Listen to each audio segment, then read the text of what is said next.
So Yoav had a question around that Ikigai model, what you're good at and all the rest of it, and specifically focusing in on the what you're good at and how you can identify what it is you're good at and what your skill sets are. Because it can be hard, yeah, for sure, right? It can be hard to introspect and to figure out with a personal audit what your real skill sets are as opposed to what you want them to be. And for me, the way that I've always done it is I will go to trusted friends and people that I like and know that I have worked with, and I will give them an open-ended question, not a leading question. And we'll talk more about that in module 4 when we go into customer discovery, into how you could structure that. But broadly speaking, right, an open-ended question and just say to them, if I were to ask you what my top skill sets were and what you think I would be good at and what I could bring to a business, what would you say they could be? And, like Steve and I, we've worked together for a little while now, so I'm sure I could ask Steve that, and he'd probably struggle. He'd struggle, but he'd find something nice to say. Any thoughts on that, Steve? I'm thinking of the mum test type stuff. I would say don't go to people that are a little bit too close to you. It's, colleagues is a good one, I would say. Because, people that are very, very close to your family network, they'll tend to also say what you want to hear too, right? They want to be nice. And then if you've got clients, perhaps you're a freelancer in some way, people you've worked with in the past, and you can maybe talk to more about results, right? Speak to things that have been results that you've supported with on people. So general reviews even can kind of give you an idea, but I think that's probably the best one. Yeah, that's a good point, right? And we talk about it more in the mom test. You don't want to ask questions generally, and, as in like the format of the questions that you ask has got to be well worded. And we'll talk about it during module 4, but we take this slightly bastardized version of the mum test, which was a book written by Rob Fitzpatrick. And the idea there is if you go to your mum and you say, Mum, I've got this great idea for a business, because she loves you and supports you, she's going to go, yes, son, great idea. So if you go to your mum and say, Mum, do you think I would be good at, I don't know, growth marketing? She's probably going to go, yeah, of course you would. Yeah, Yoav, of course, great. So if you ask an open-ended question, even to someone that is close to you, and you give them permission as well, that's the important bit. You say to them, please be brutally honest with me. By the way, it's shocking when you do this, especially with close friends, not family, because they're, at least if they're like my friends, they're prepared to be a little bit more brutal than maybe close family are.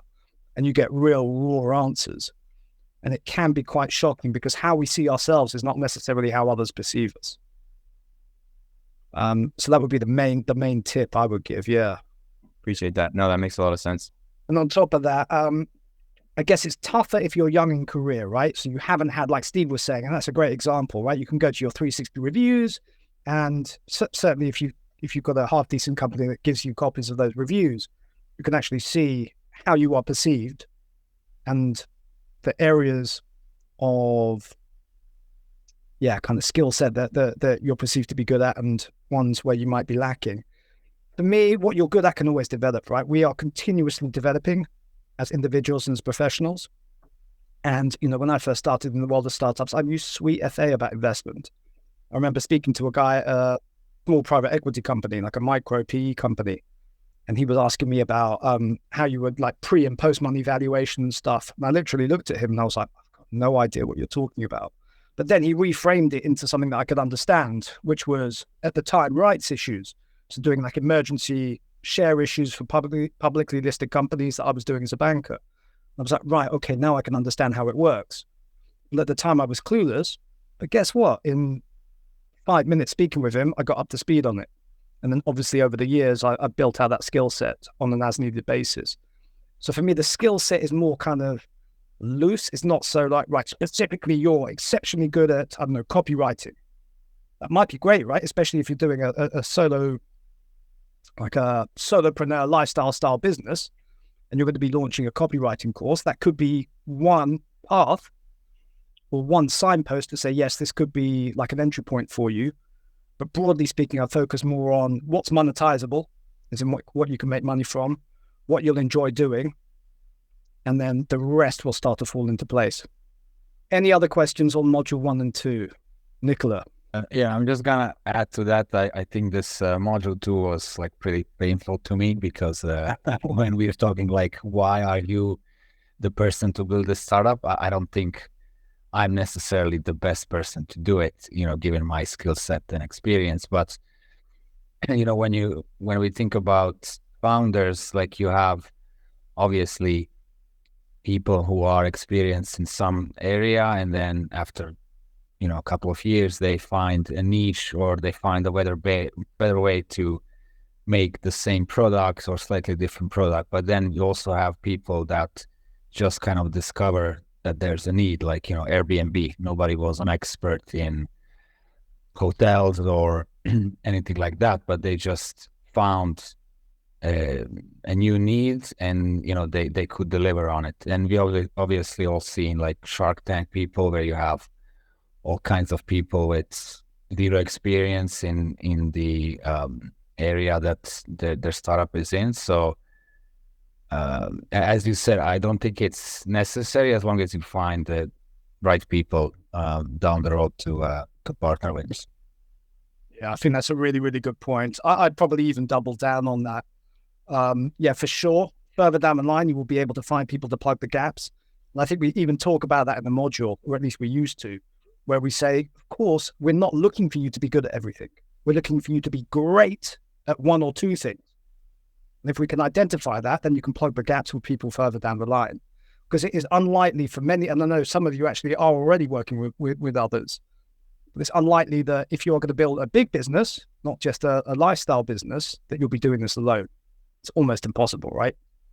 And that's a choice. We're open to both. For you guys, it's whatever you choose to do. And my favorite quote of all time that I repeat endlessly is, if I have to work, I'm not doing my job. We should be able to automate everything, and we need to have that owner's mentality, not the operator's mentality, further down the line. In the early days, of course, you're going to be an operator. You have to be. You've got to be wearing all of those hats. But if you can identify early what you're not good at, then you can prioritize hiring in those areas when the time comes, and once you're up and running, or even outsourcing elements of that as well on a cheaper basis. And then you make a good point, right? I think it's not necessarily about hard skills. The reason we put this in is twofold. Number one, we want to stack the odds in your favor because it's tough. If I wanted to go and build a rocket and try and make it to Mars and colonize Mars, probably it's not going to happen, right? Because I don't have the financial resources and I don't have the skill set or the background. But for most of the stuff that most of us are doing, it's possible either to acquire those skills ourselves or to acquire them in from someone else. So that's fine. But it's more about kind of figuring out. So the way I like to look at it, so I'm not a recruiter, but I have been a recruiter. And when I turn around this, like the revenue generating division of the startup that I'd founded, left, and then came back in, they'd hired a lifetime recruiter to build out that division. I came in and essentially looked at the business from a first principles perspective, because I wasn't laden with all the ways that it is usually done. This is how we do it. We need this tool set. This is the process that we need to follow. And I said, well, why? And that's what I always do, right? And probably one of my skill sets, and this is what we're talking about when we talk about skill sets, my skill set is asking why and being a bit of a bastard, really, and drilling down into the why and being a constructive contrarian. I'm not just like, no, that won't work. I'm like, why do we do it this way? And is there a way of doing it better? And also connecting the dots. And that's why I love working with you guys, because I love seeing disparate businesses from all different industries, different business models, different sizes, scales, and different ways of working.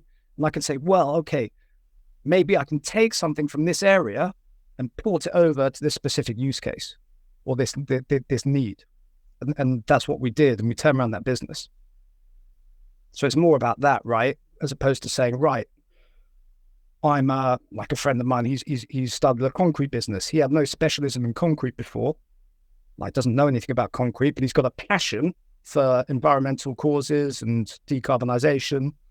And concrete is one of the big users of that, or like net kind of creators of carbon dioxide in the atmosphere, apparently. And he's found a way to capture it within concrete and use waste products to make the process more efficient or something. I won't pretend to understand, but again, that would be an example where he didn't know anything about that before, but now he's going deep and he's getting I've connected him with friends of mine from the concrete industry who do know about that, and he's picking their brains and he's asking questions. And he's saying, okay, this is what I'm proposing. Does this make sense? If not, why not? If so, why aren't you doing it already? What's going to hold me back? So I'd look at it more from that perspective, if that made sense. And I've done the same. I've got an outdoor camping business that Steve always hears me moan about. But man, I've learned more and forgot more about the tensile grip strength of canvas than I would ever care to learn about. But I had to for one particular problem that we had. And I just went deep. And that's why we often say one of the key predictors of success for a startup founder is this kind of insatiable curiosity, this desire to go deep and to learn. And for that reason, I wouldn't over-index on that one element. Look at it more from a meta level above, perhaps. Something I would just add to that as well. Another way of looking at this also is actually the reason we put this discovery piece right at the front is you might have a fundamental idea that you like the sound of, right? You like the idea of solving this particular problem. But actually, when you dig into yourself and your own abilities and your expertise, and just generally what you're into, you actually find that it doesn't match anything of your sort of personality or your skill set whatsoever. And actually, although the problem is there, you have this discovery of, is this something I'm really going to be able to work on for 5, 10 years, right? Depending on how big you want to make this business. And it's good to understand that early, because like Mike said, if you can just go, okay, actually, this doesn't really fit in with me as an individual or my skill set in the past, but can I get through it because I believe in the problem so much that I can get through those initial phases and, like Mike said, become the owner in the end and ultimately outsource that will get you through later on down the line. And it is important because, you know, I have ideas every day that I kind of jump on and I feel passionate about. I'm like, could I do something with this? And then I really look at myself introspectively and I go, I don't actually think that actually matches one, the things I really, really care about, although I see the problem, and can I really sit there and turn this into something big based on my abilities, my beliefs in myself, and also the problems that I really want to solve. So that's just another way of looking at it too. But generally, it's not that deep too. So don't be too worried if when you do come out of the results, it kind of doesn't look the way you want to look at it, because like Mike said, ultimately it's relying on the people around you as you grow, which we're all going to have to do probably, most of us anyway. And fundamentally what it comes down to, that's a really good reason for why we put it up front, is for you, but also we're kind of fast forwarding further down the line. And if any of you guys make it through to the Launchpad program, which is the investor readiness program, you'll understand, if you don't already, that what early stage investors invest in is predominantly you as the founder and your founding team. And if your team hasn't got a real good, what we would call founder problem fit, i.e. there is a compelling reason why we are the team that is going to win in this particular focus area or problem space, you may, not always, right, but you may find it harder to raise. So like Nicola was saying, well, actually, maybe I'm not the best person to be operating in this space. Well, that might be the case today, but guess what? You've got a little bit of time to start building out your kind of experience CV and your founder problem fit story to say why this is a problem that you are best placed to fit. And you should, all of you, be aiming to be world-class at whatever it is that you are doing. It's not to say number one in the world, right? But up there. And there's no reason why you guys shouldn't be able to get there with the right length of time and the right effort. But it's part of our job to kind of direct you, because you could be doing absolutely anything now, right? So let's stack the odds in your favor first and foremost by doing something that probably you're going to be good at over time and that you're passionate about and that can make money and all the rest of it. And then let's start narrowing down your kind of scope and put the blinkers on you guys a little bit so that you focus exclusively on that and on the key things that are going to move the needle for you within that problem space. Any other questions or any other thoughts from you guys actually on that? Yeah, Mike, I've got a question. I'm developing basically a software application, and as I'm going through some of the questions about bringing it to market, the strategy is changing quite a lot. So I've got several types of users. I've got like everyday people, and I've got businesses as well. So in your experience, what is the best way to test and validate bringing something to market when there's so many different elements to it? I mean, I'm developing a SaaS product, and there's various different users, and I'm about halfway through the build, but I kind of feel that most of the value is in the big customers who've got a lot of different properties. So I'm trying to validate where I am at the minute, but it's quite hard to come up with a really good strategy. Yeah, so it's kind of like strategical and tactical thoughts on that. But like broad brush, I would say, and this goes for any of you, especially those with marketplace businesses or multi-sided businesses, where you've got a demand and supply side, like Uber, for example. Uber needed people who wanted rides on demand, and they needed drivers to fulfill that. Our view is always follow the money. So if you've got a marketplace business, build out that demand side first, because then you can bet your bottom dollar you'll find the people to fulfill the supply side once you've got cash money to give them. And when it comes to something like yours, which could be B2B, could be B2C, could be B2B2C, or anything else really, right? You've got many different types of customers. That's why in module 3, we say really, really niche down. Okay. The analogy I've heard before is that of a fishing net at the back of a trawler. And you think, man, the wider I can pull this fishing net, the better, right? I'll capture more and more customers. But the wider you pull that net and the more you try and do all things for all people, the bigger the holes in that net as you stretch it out get, and all the fish swim straight through. So actually by trying to do too much too early, you're actually limiting your effectiveness. So do not spread yourself too thinly, actually concentrate in on one specific niche audience and do an exceptional job for them. And once you've got that arm of the business up and running, of course, then you can start expanding into other customer verticals. Okay, thank you. And then there's a wider question as to whether or not B2B versus B2C makes more sense for you. Sort of depends, right? Like typically B2B has got a longer sales cycle. To get a big property owner, like let's say an enterprise like Shaftesbury Group or whatever they're called these days, like big listed property owner that's got billions of dollars of assets under management, to get them to use your product or service is going to take a long time, right? Yeah. Just to get them over the line of interest, let alone signing on the dotted line and deploying into them.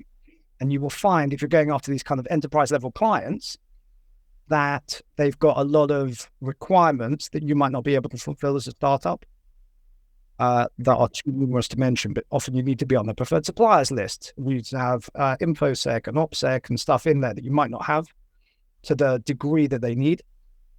Okay. So they might be the optimal client, but sure, yeah.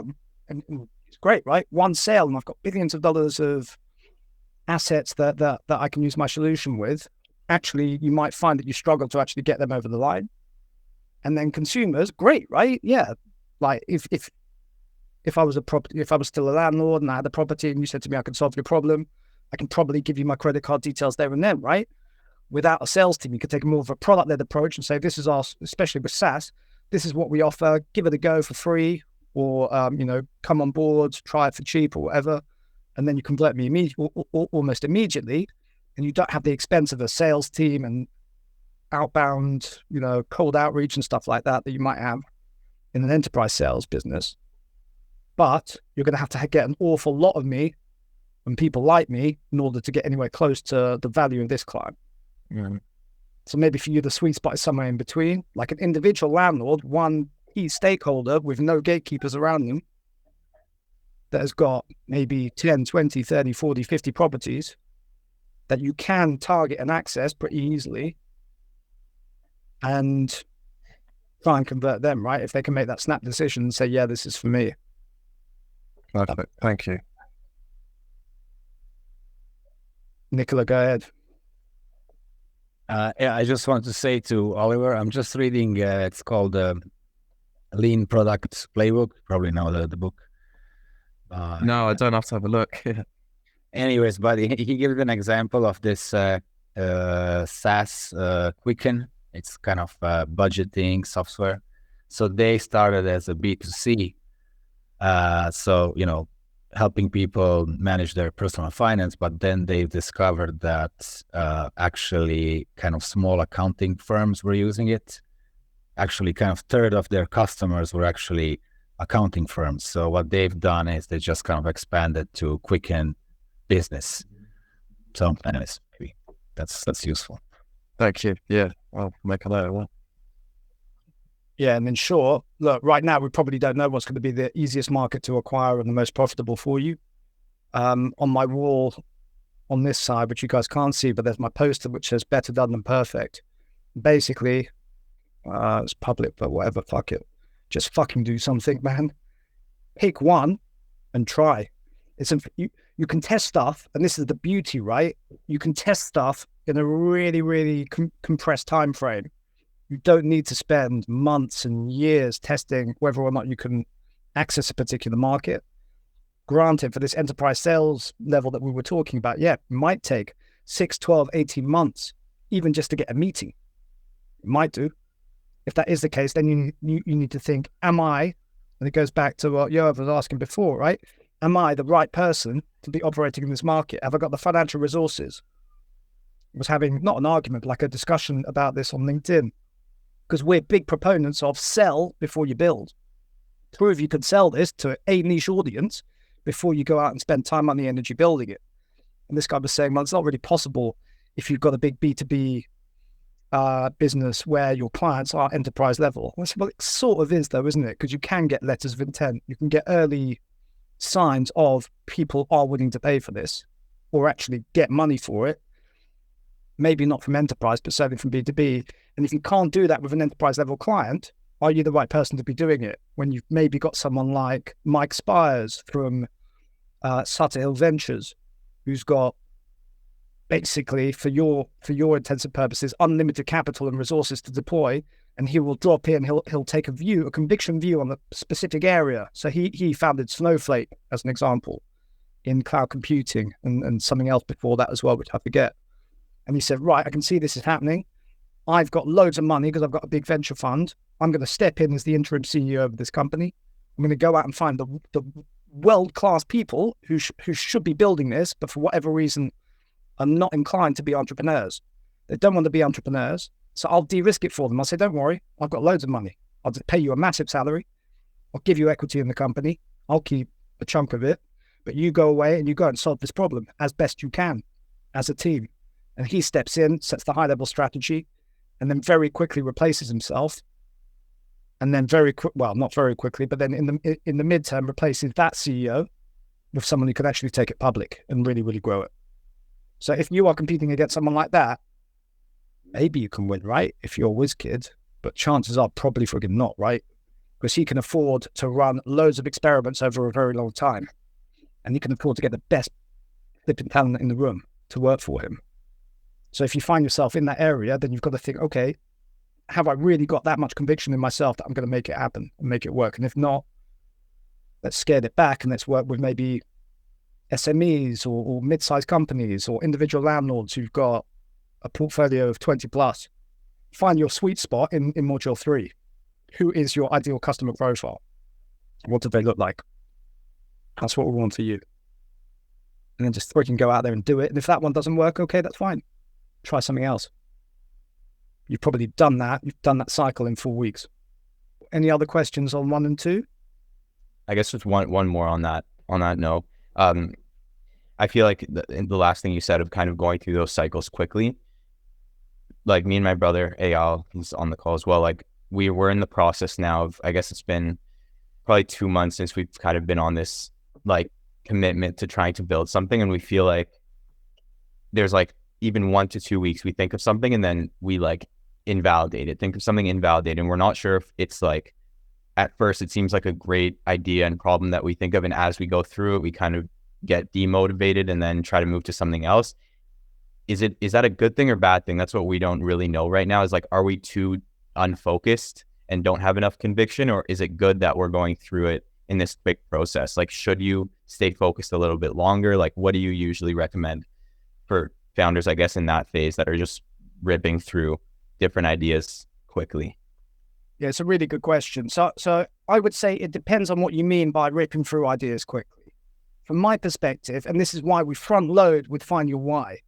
If you've got a focus area to work on, and you can align that with your skill sets and all the rest of it that we cover in module 2, with your spike essentially, then you've got your playground. Your playground is set up for you to succeed. And if you run experiments within the framework of that playground, but the experiment should not be idea-led. You don't start with the idea. The idea, and we're gonna mix it up a bit for cohort 3, by the way, because I think it will help you guys to understand this. Because a lot of people and a lot of you guys have come on and I've got this great idea, and for many of you, I've not only got the great idea, I've already started working on it and building it. I wish I could turn back the clock for you guys and say, actually, forget that idea. It's not to say it's a bad idea, but for the purposes of the first half of this module, take that idea and throw it away and approach this from first principles. What is it that what's your why? What is it that you want from building this business? What can you be good at? And then have that playground, that focus area to work in. And from there, go to your customers or your prospective customers and figure out what their either problems is the traditional way of putting it, or we'd like to put a positive spin on it. What are the desired outcomes they want? And you will understand this in modules 4 and 5. What are the missing gaps for them? What are the substitutes that they are using to get to that desired outcome? And why are they imperfect? And from there, that's where the ideation comes in module 6, so kind of halfway through this program. That's where you're like, okay, now I understand for this very, very niche audience, for this very, very niche desired outcome within this wider playground, what the problems are, and now I can ideate as to how I might fix them. And then you'll go out and you'll test it and you'll be like, okay, can I actually create a value proposition that makes sense to that customer? Can I, essentially, the second half of the module is all around demand validation, which for us is, can you get to $1,000 a month in revenue? So can I acquire my niche audience, which you should have already done in module 4 when you've gone out to speak with them? Like acquire them repeatably and scalably? Can I sell them on my value proposition based on what it is that I'm offering them, how I'm offering it to them, and the price point? And eventually, on the back end, in Launchpad, are they sticking around and are they happy? If you find you're unable to acquire that audience, okay, go back to module 3 and pick a different niche audience. If you find that actually you can acquire that audience, but they're not converting, they don't want what you've got to offer, well then guess what? Go back. Redo your customer discovery and see if there's something else that you're missing. Maybe the desired outcome is wrong and it's something else that they want.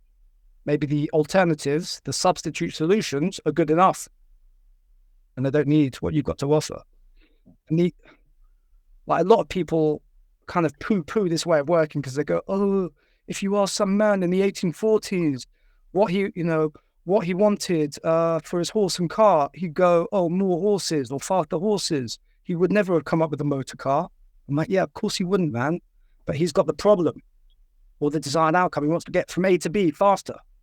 It's up to you to come up with a solution. He doesn't own the solution. You own the solution. But guess what? Your customer owns the problem or that desired outcome. So again, if you're playing in that constrained playground, great. The faster you fail, the better. In fact, we encourage you to fail fast because for me, you've got unlimited paths available to you at the moment. You could do whatever the heck you want. And if you can close a few of those doors, it starts narrowing down your options. And with each iteration, you learn and you learn more about your customer. You learn more about yourself, of course. You learn more about what your customer wants and what you're able to deliver and how to position it and all the rest of it. But if you're going, right, okay, today I'm going to be doing something in the prop tech space for landlords. That didn't work. Okay, right. I'm going to be doing something for cat enthusiasts. No, that didn't work. Okay, right. I'm going to do language learning for people. Damn it. No, that didn't work. Okay, no. Right. What I'm going to do today is I'm going to look at students in construction and help them out. I think I've kind of like bastardized all your businesses, but that's bad. That's bad because you're not learning. You're just saying, well, dude, you might as well just get a dart and throw it at the wall, or go outside, throw it at someone and say, oh, did that hurt? Like, tell me more about yourself. It's like a waste of time. So just pick your playground. That's the short way of putting it. Right, write that down. Pick your playground.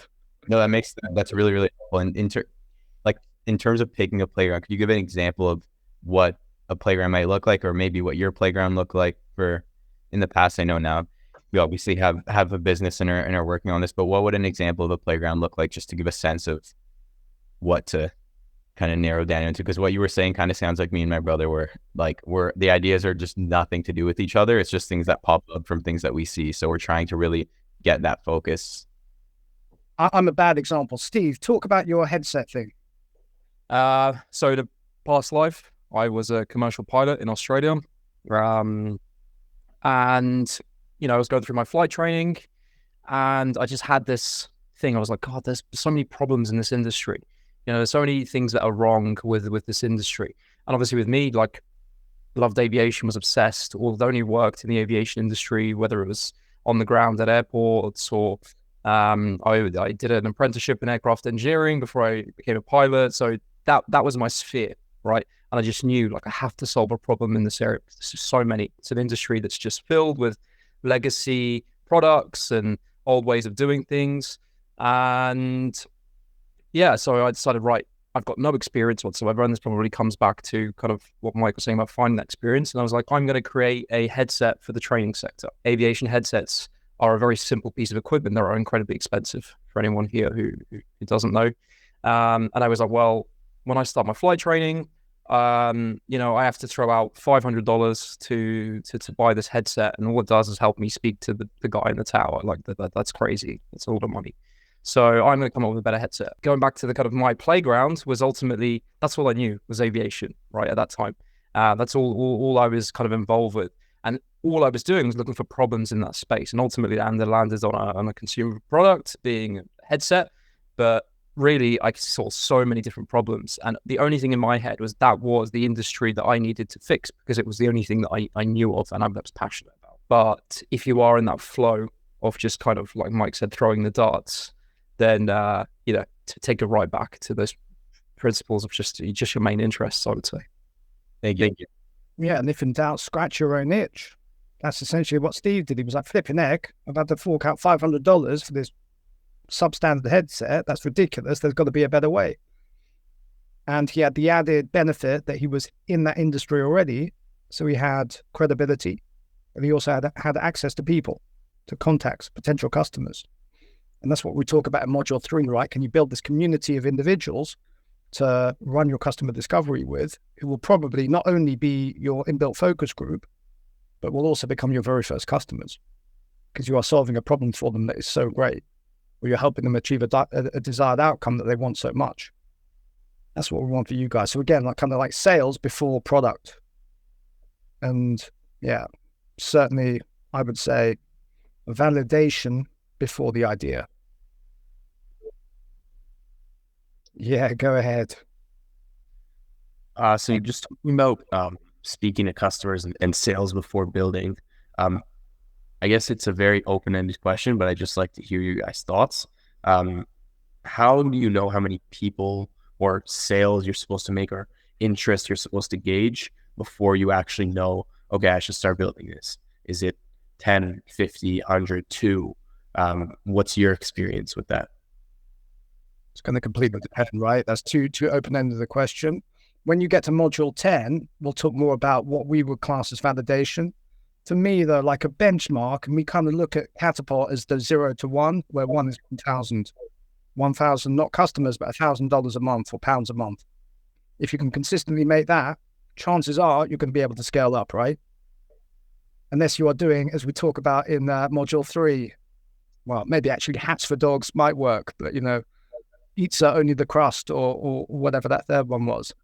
Unless you're just doing that, the chances are the market is going to be big enough. And the beauty of the internet is we have this ability to access all sorts of weird and wonderful people who are as crazy as we are. Historically, we might be the only one in the world, in our world, in our little niche world, in our village, that love pizzas or blue flowers, like Mike Payson's put in there. Yeah. Like we might be the only one that only likes blue flowers or whatever it was. What was it? The Smarties, you know, people used to love the blue Smarties back when they had whatever beetle juice they had in them in the colouring.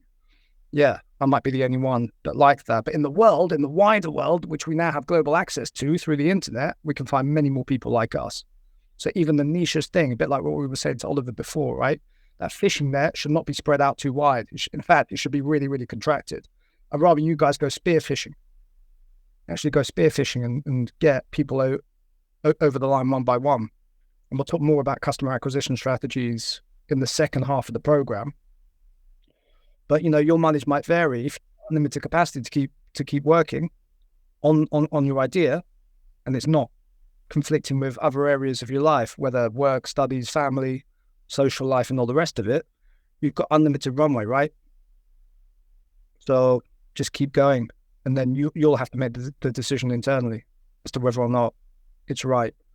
But certainly our view is do not go out there and quit your job because you've got one person that's maybe your mum's best friend that has gone, yeah, I love it, I'm going to pay you money. I do that with my friends all the time. Whenever a friend comes to me with like a new startup or a product, I'm like, man, yeah, I'll buy it. I had a friend of mine, she knows I'm not neurodivergent, but she's got a supplements company. She said, would you mind making an order? I was like, yeah, of course, no worries. Gave her 150 quid for her product. I won't use it because I'm not neurodivergent. But that's false. That's a false signal. So we're looking for real signal. And then I would say build that up in the background as far as you can until ideally it can replace whatever your income requirements are and then go all in. But just to give you a more direct answer, we look at Catapult as in like validation as 0 to 1,000. And then through Launchpad, we look for you to get to minimum 10,000 in monthly revenues. Minimum, probably more like 20,000 in monthly revenues, because it's our view that in the current funding environment, that's what you're going to need to make it almost a sure thing that you're able to raise investment, if that's what you're looking to do. So 1,000 for this course and then 10 to 20 for the next version. Michael Bateson. Mike, Steve, Cohort, how are you doing? We are good, my friend. Good. Happy days. Nice to meet you all. I was wondering that, like, on the back of what you were saying in terms of getting sort of these meetings set up and selling before. So we've got that side. I totally grasp that concept. Is there any value in endorsements in some way, if that makes any sense? So what can be the value in an endorsement in your idea or product? Do you know what I mean? To get a letter of interest, but what is the value of that, if that makes sense? Yeah, depending on the industry and depending on the product and depending on the audience, absolute great value, right?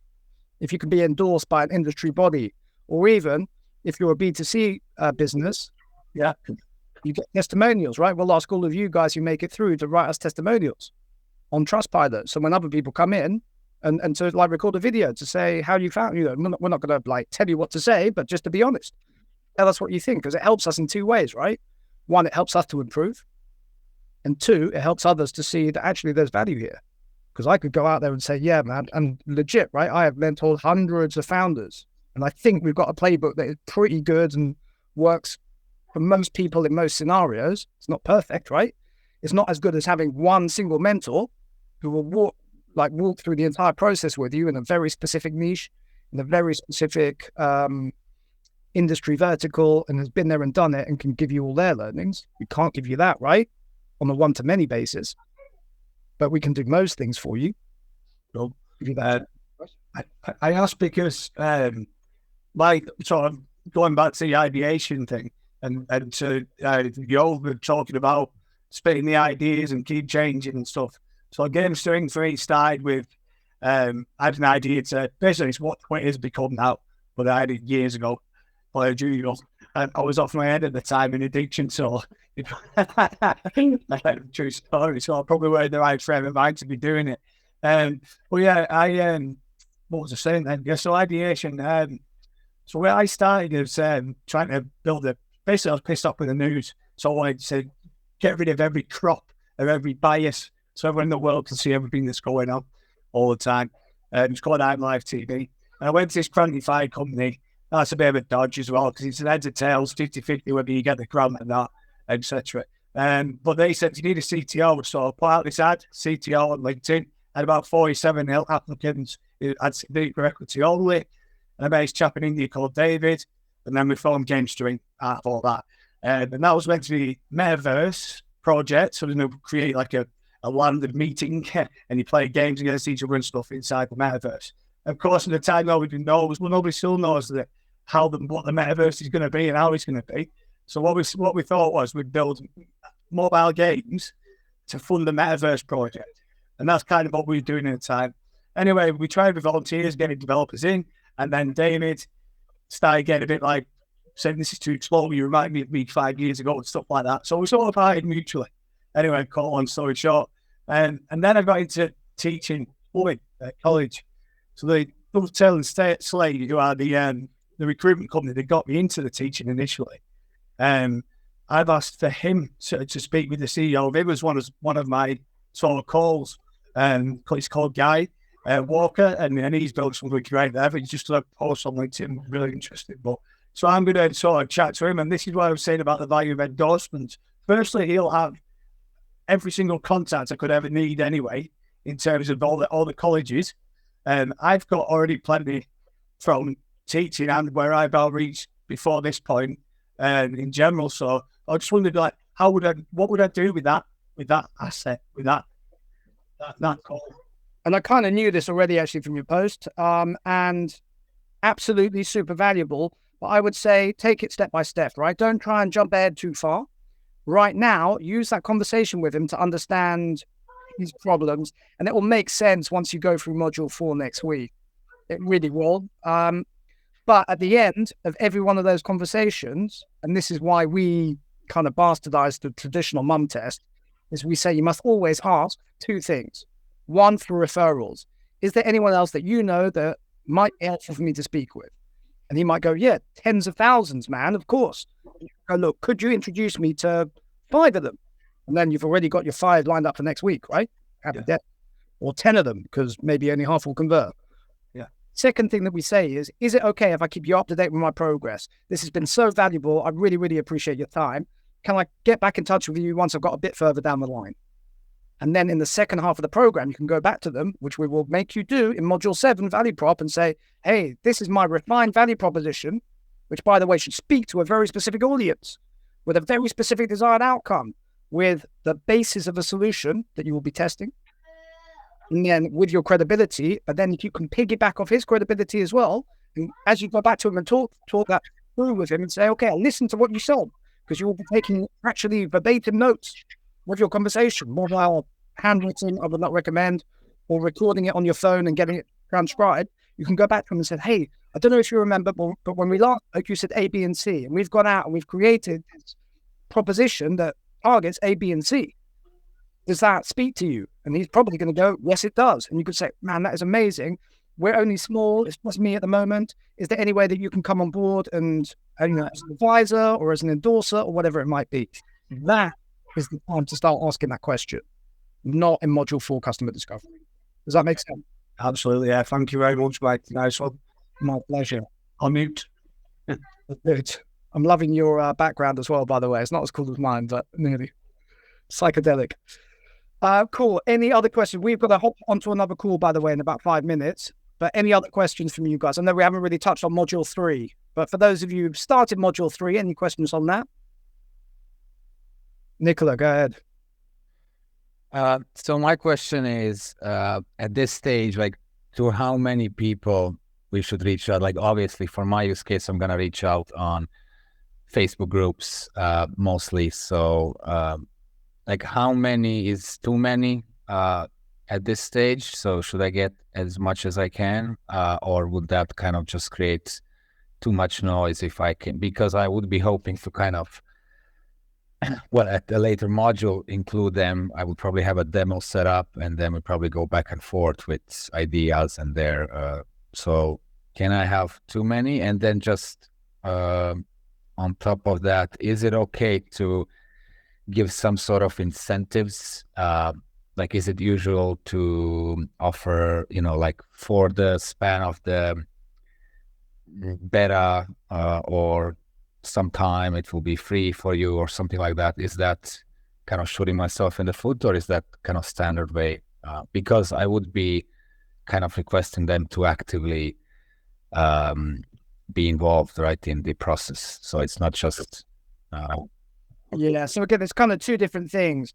And I kind of recognize how difficult it is for you guys because you've already got your ideas in your head. You've already started building them and you're like, right, this is what I'm doing. Really, I wish I had that Men in Black flipping torch that could just wipe your memories and say to you, forget all of that. Forget what you think you're working on. Actually, just use the customer discovery phase. And it should really, I would say, be 5 to 10 people. Probably 10 people over the 2 weeks, modules 4 and 5. 10 people, because these are going to be intense conversations. At Antler, when I was at Antler, we did, I think, like 100 plus of these flipping conversations. Man, that is draining. And that was with multiple co-founders. When it's just you, I think for these purposes, 5 each week is plenty. Because otherwise it's going to take you away from doing the other stuff that you should be doing. But 5 conversations in week 4, 5 conversations in week 5. And simply use that not to pitch your product. Use that to understand their problems. Don't forget your product. We are not going to mum and going, hey, I've got this great idea, mum, what do you think? And again, this will become clearer in module 4, but we're going, like, generally in this space, walk me through your day. How does it look? You, in your case, would be, have you ever tried to learn a new language? Yes, I have. Okay, how did that work out for you? Tell me where you started. Where did you end? Where, what worked, what didn't? Why didn't it work? What could be done better? Have you got any ideas? Which is our bastardized version of the mum test. And then take all of that data and then match that data, pattern match it against what you're already working on. And it might be that at this very early stage, again, with limited data points, people are saying, actually, that's not something that I would want. They're not volunteering that information to you. It's not to say you have to kill your idea, right? But it's giving us signals. And remember, in an ideal world, you wouldn't have started yet. So we're using this, modules 4 and 5, to kind of give us the fuel, the basis, the foundations of what we are going to build. In later modules, in the second half of Catapult, that's when you're going to be going out and trying to get as many as flipping possible. That's when, too many is not enough. You want more than too many. And absolutely there you can incentivize them with free access to the beta and stuff like that. But your initial 5 to 10 conversations, don't give them a discount or don't offer them anything, right? That pain point or the desire for the outcome should be so great that they are falling over themselves to speak to you about it because they care about it so much. We want to see that passion. Does that make sense? Yeah. But in my case, I mean, I would still, when I'm talking to them, I wouldn't say, well, I would ask, what are your problems? But I would also say, hey, would you find this valuable? Is that okay? I mean, no, you shouldn't. Yeah, not at this stage. You shouldn't be seeding that with them because then they're going to go, well, yeah, maybe. You've corrupted that conversation then. You've led them down a path that they have not thought of themselves. It's not to say you can't do that later, right? But that comes at a later stage. If through the body of data points that you're getting, and again, it goes back a little bit to the horse and cart versus the motor car thing that we were talking about earlier. If you went up to someone in 1850s Britain and said, hey, I've got this great idea for a motorized vehicle, they'd probably be like, what planet are you on, man? What are you talking about? This makes no sense. If you said to them, hey, in your day-to-day life, when you're on your horse and cart, is there any problems that you have? Yeah, my horse gets tired and it shits on the road and I've got to pick it up and it takes too long to get from A to B. Then you're like, oh, right, okay. And then you pick one of those specific problems or one of those desired outcomes. It takes too long to get from A to B, or I want to get from A to B faster. And you're like, okay, let me think how I can help you get there faster. Because don't forget, it's not just for the purposes of ideation, it's also for the purposes of how you position your product or service. Because you need to be listening to your customer and the words they use, the phrases, the terminology, so that if all 10 people that you speak with go, I don't know, I'm trying to think of a good example for you. It could be, I'm not getting the problem that I had was it was just like generic words and phrases. It wasn't like live, dynamic language learning conversations. I didn't feel like I was speaking with a native. Then you're like, I didn't feel like I was speaking with a native. Well, guess what? When you go out to test the marketing for your product or service in the second half of the program, you can go get immersive conversations with a native, or whatever. You just mirror back the language to them. So you don't want to be seeing anything with them at this stage. You just want to be listening. You're in reception mode, and your job is to guide them down that thing. Sorry, guys, that's it for time. Any feedback, any other thoughts, questions, do email us or join the kennel. And yeah, Nicola, actually, because you're in the kennel, when it comes to module 4, mate, we will support you 100%. We'll guide you on that. We'll check your scripts and all the rest of it. All right, team. Thank you very much. By the way, if you are having problems getting your group up and running, also drop us an email, your accountability group. We'll do our best to help. But the reality is, like I said to you, not all of you are going to make it through. Maybe you guys who are here will, but the wider group, 100%, not all of them will make it through. So over time, we'll start finding the diamonds in the rough, as we like to call you guys, and we'll coalesce you into one group. And things will really take off. But fingers crossed, with a little bit of whipping and a little bit more time. And Michael, I'm looking at you, a little bit more patience for some of these guys who are a bit behind the curve. They will get up and running. And trust me, the call I'm about to hop on, which is with our Launchpad guys who did Catapult earlier in the year, man, that is such a powerful group. And the people that you meet in your groups are going to be your lifelong friends. That is what we want for you guys. Sorry we didn't have longer. I'm going to have to dash because I'll be in trouble. Cheers, mate. Thanks, mate. Let's go. Thank you. See you later.